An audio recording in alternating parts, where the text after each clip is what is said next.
So I decided I'm going to walk away from this project, drip install. I don't think there's enough budget here, and I think that this is going to be a can of worms that I don't have the time to get into, and something my gut feeling just says don't even get started, because once you get started, it's going to be yours.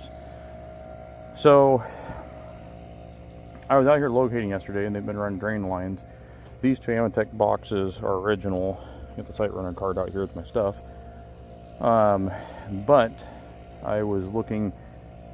Sometimes when you have things you haven't used in a while, you can have an open circuit, but as soon as you put load on it, it'll basically draw current. So on a multimeter, multimeter can't put enough load on something to tell you the circuit. So I started tracing and looking, and they've been running drain lines, and I found this.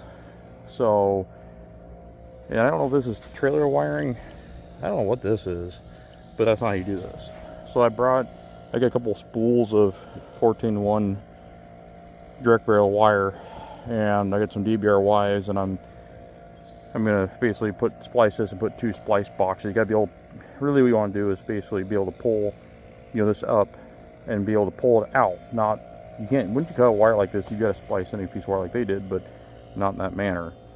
So I think, like I said, I told them I'd do this, but after this, it's going to be like, I don't even want to go any further with any of this. I think it's just going to turn into a dumpster fire, and by the time we get done, I think this one we're going to walk away from. This customer's been trying to sell me on doing this work for them, and I've tried to figure out every way to tell them no.